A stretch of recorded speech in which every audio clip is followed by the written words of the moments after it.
Hi friends, எல்லோரும் டிஎன்பிஎஸ்சிக்காக படிச்சுட்டு இருப்பீங்க. ஸோ இன்றைக்கி வந்து ஃப்ரீ டெஸ்ட் பேட்ச் தான் பார்க்க போகிறீங்க. ஸோ ஃபஸ்ட்டு வந்து என்னது அப்படின்னா தமிழுக்கு வந்து நக்கீரன் டிஎன்பிஎஸ்சி அவங்க வந்து போடுறாங்க. ஸோ 27லேருந்து 25லேருந்து ஸ்டார்ட் ஆகுது. ஸோ அதை வந்து நீங்கள் டெலிகிராமில் வந்து ஜாயின் பண்ணிக்கோங்க. ஸோ அதுலேருந்து நீங்கள் தமிழ் அப்படியே வரிசையை நீங்கள் படிக்க ஆரம்பிச்சிடலாம். அவங்க வந்து வேர் டு ஸ்டடி மட்டும் போட்டிருக்காங்க. ஆனால் பிடிஎஃப் கொடுப்பாங்களா அப்படிங்கிறது தெரியல.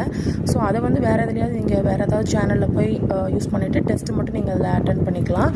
சரிங்களா? நெக்ஸ்ட்டு வந்து மேக்ஸ் அப்படிங்கிறது வந்து தங்கம்ம சார் வந்து ஆல்ரெடி வந்து 6 வீடியோஸ் கிட்ட போட்டாங்க. ஸோ நீங்கள் வந்து 50 டேஸ் நினைக்கிறேன், 50 டேஸ் கிட்ட சேலஞ்சில் வந்து போட்டிருக்காங்க. ஸோ அதை நீங்கள் ஃபாலோ பண்ணுறதா பண்ணிக்கலாம். 6 டேஸ், ஆனால் 6 டேஸ்க்குள்ளே தான் டக்குன்னு நீங்கள் வேகமாக பார்த்துட்டு தான் கூட நீங்கள் அவங்களோட வந்து அப்படியே கண்டினியூ பண்ணலாம். ஓகேங்களா?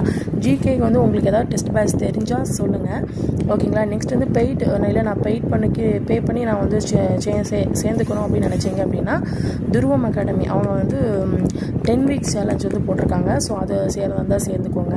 ஓகேங்களா? இவங்க வந்து எல்லாத்தையும் கவர் பண்ணுறாங்க. ஓகேங்களா?